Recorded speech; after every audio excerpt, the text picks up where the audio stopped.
How we doing, crew? It is good to be back. It's been a couple weeks and this video is big because it's announcing what my 2024 race schedule is. Because yes, as of this morning, I have officially entered 2 races. So we will get to that. But first up, so it's a 2-part kind of video. This first part was, I wanted to take you through, if you'll remember a few videos ago, earlier this year, I ran you through I had some goals set out for the year, like different sessions I wanted to be hitting by different parts of the year. So I wanted to just quickly kind of address,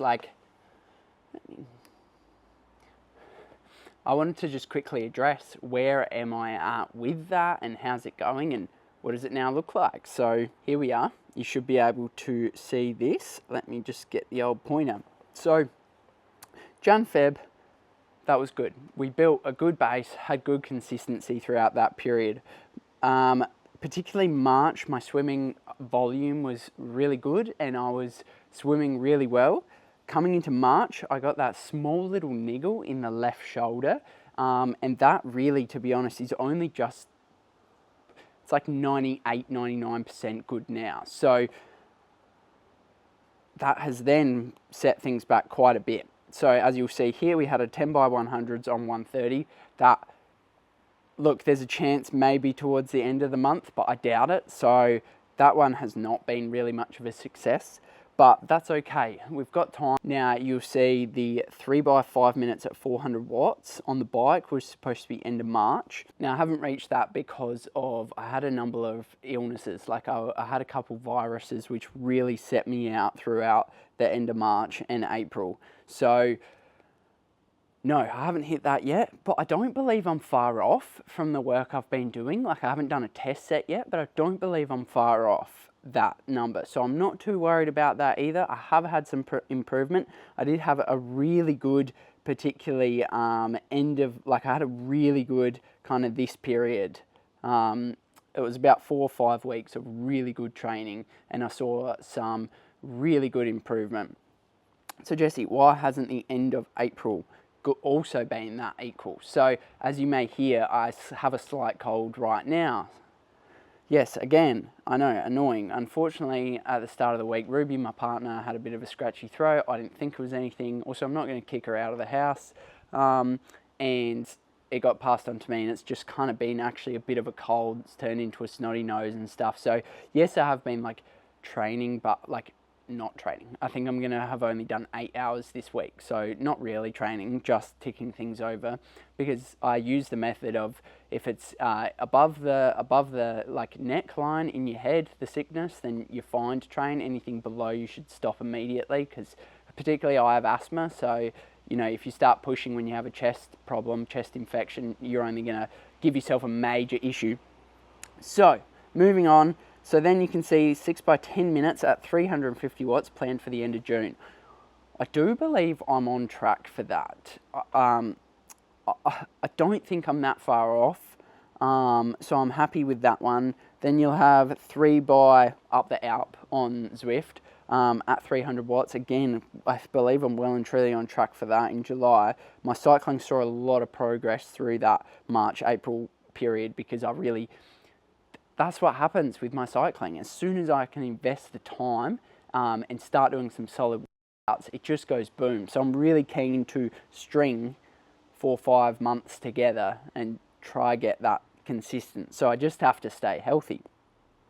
So then that's kind of the main sessions. Now, running has been ticking along well. As you saw in the last video, I got up to 16 Ks. The next goal is 18K this coming week. So things are starting to tick along. And I believe by the end of May, I should be close to 30K, which means that by June, July, August, I can start to actually do some running workouts, which is really what has led me to this decision. I've been starting to consider racing, where I'm going to race, when I'm going to race, what races I'm going to do, and I have pulled the trigger. So we've got Sunny Coast, 70.3 on the 8th of September, and then we also have Melbourne 70.3 on the 10th of November. So my brother lives up in on the sunny coast, so I got a free accommodation there, so that was good. And then Melbourne, obviously I'm in Melbourne, so it's easy. Now, one of the key things I was trying to consider was Busselton. Now, Busselton's, I think, 8th of December, and I wanted to do the full Ironman. And I really spent a lot of time trying to think about whether it was right, or if I was pushing myself too much.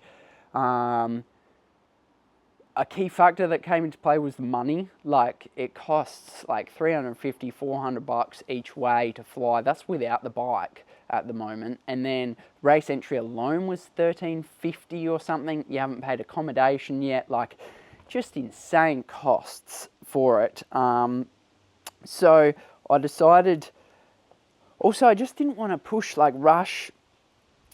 I didn't want to rush a 42K, you know, like I'm happy to spend this year working towards developing a half reasonable half marathon, because yeah, I haven't, like, I'm by Sunny Coast, like even this morning I was chatting to Dad and I was like, I don't even know if that's too early, because like I won't have done like any really hard running work, like barely any hard running work. Like, man, if I run like a 1 hour 25, I'll be like blown away, which is nowhere near competitive. So that leads me to my next point. So moving on to more of the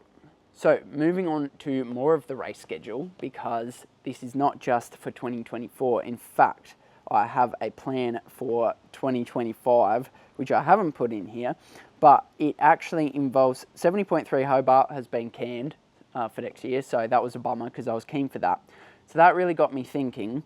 I have a number of weddings in March next year. I have 2 big weddings, one for my partner's sister's wedding and then my stepsister's wedding as well. So that made it quite difficult because Geelong, yeah, as you can see, is in there, which I can't do because I've got to go to the wedding. So, but I did want to do an Ironman. Like, Ironman's where my heart is, and that's where I believe I'm going to be able to perform my best. So it also kind of comes down to like your schedule and timing and my fitness levels and where I'm going to be at. And I didn't want to miss the opportunity to have done a Ironman kind of late this year, early next year.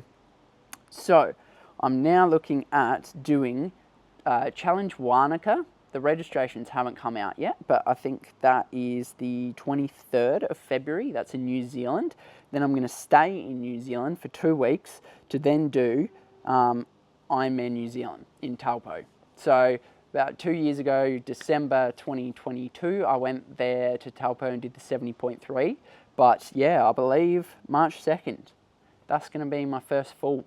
So kind of that's what I'm working towards. So the races at the end of this year are kind of like a particularly Sunny Coast. That is a no idea what's going to happen. Let's just go out and remind myself what running is like and determine how the body feels in the race, which will give me some better understanding of what I need to work towards, remind myself my race nutrition, probably make some mistakes, so that come Ironman New Zealand, I'm ready to roll. So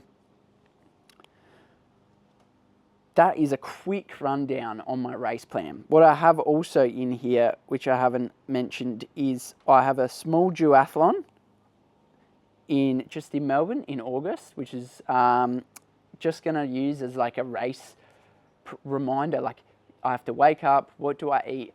But particularly it's all about mental preparation and just practicing racing, because for those of you who know, the more you race, by like that 3rd, 4th, 5th race, you're rolling up super calm, you know how it all works, you know how to get in your zone. So yeah, it's really just a preparation race. And then a half marathon, 25th of August, it's like a country one out in Berwick, because the timing works really well then for Sunny Coast, because I want to have done a half marathon before I then go into my first 70.3 back, and just remind myself how that feels, and also give me the confidence that I can actually run 21 kilometers and my knees aren't going to blow up. So all of this obviously is reliant on the body holding up and my knee, holding up and still progressing on that, road to recovery. But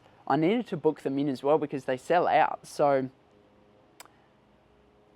yeah, that is the plan for 2024 and 2025. Well, the start of 2025. So I'm really excited. So as I'm getting ready to return to racing, there are a lot of thoughts that go through my mind, and one is I love to win. That is no secret.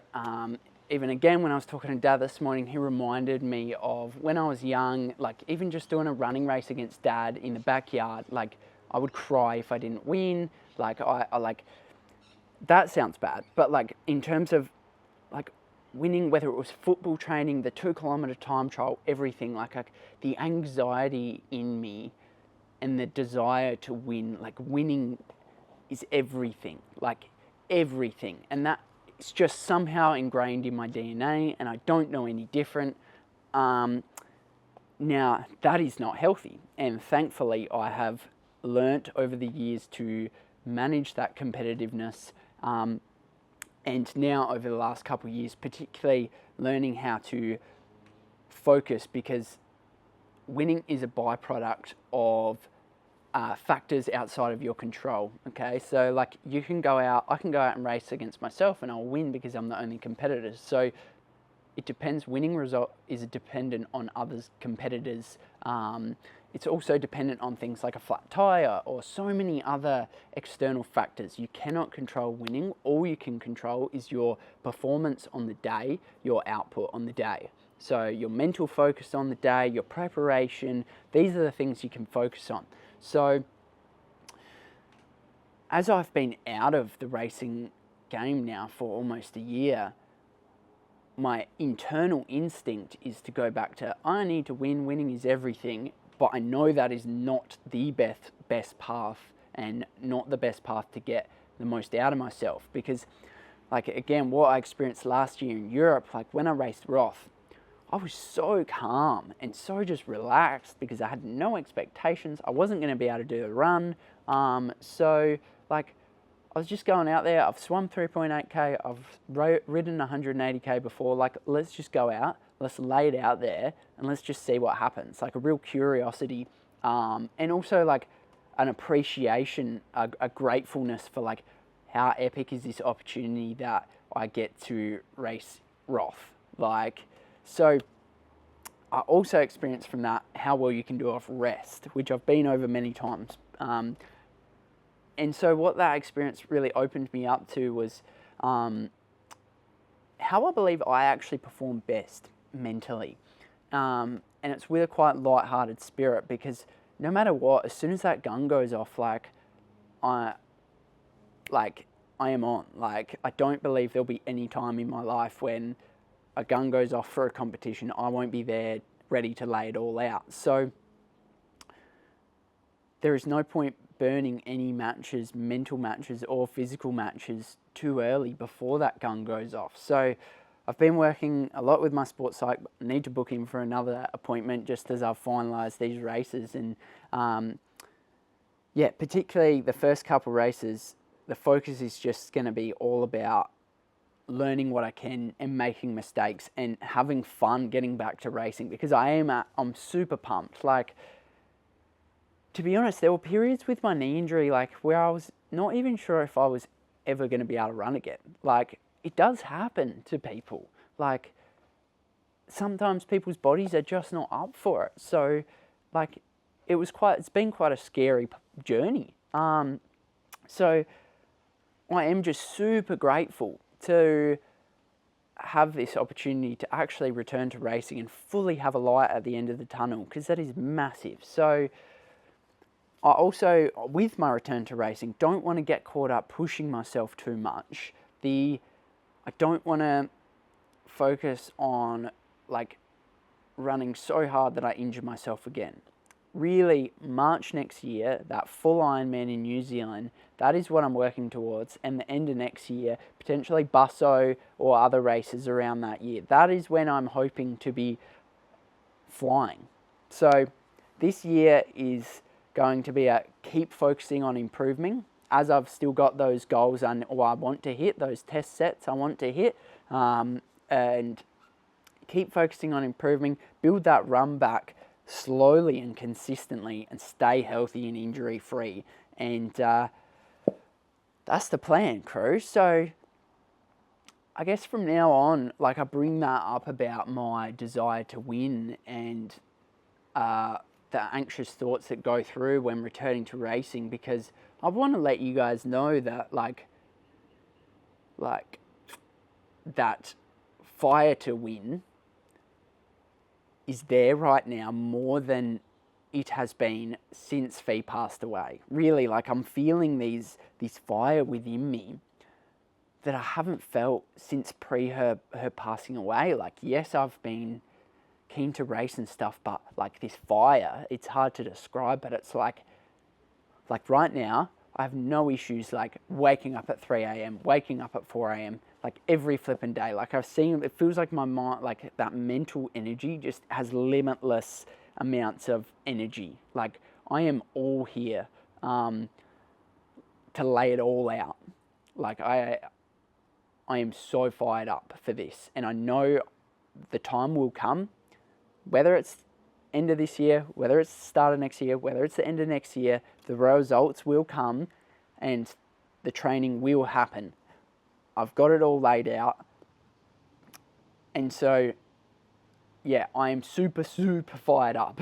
And to be honest, I kind of need to control that fire within me, because for a long time, like, I wasn't a very nice person, I don't think. It really took Fee passing away for me to realise that people are important, and training is not everything.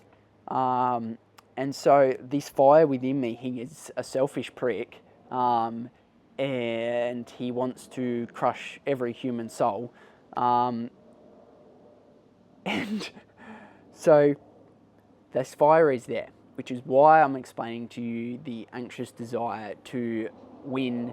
But I also know that is not the effective way that I'm going to make progress and I'm going to perform, because that is concerned about factors outside of my control. So I'm not going to talk about that anymore. I'm not going to talk about winning or results at all from now on, because the mindset for the next 16 months is all about executing the goals I need to in order to make that improvement. So worrying about only things I can control. Thanks for listening, and yeah, super exciting, crew. Race is announced. Let's get after it. Let's get to work, and I'll see you out. I'll see you out there getting after it. So, quick update, because I haven't given you an update on the veggie garden in a little while. We've had to put this net over it because whatever was eating it just was persistent. So everything's still going pretty good. Like, that's the silver beet. Yeah, everything's going really good now that we've got the net over it. So also got strawberries, hoping they make a late like bloom, because it is late in the season for them. But also planted more silver beet because we love silver beet. And yeah, anyway, just super pumped, guys. This has been a long time coming, so cannot wait to get back to racing. See you out there. Let's start putting in the hard yards, hey?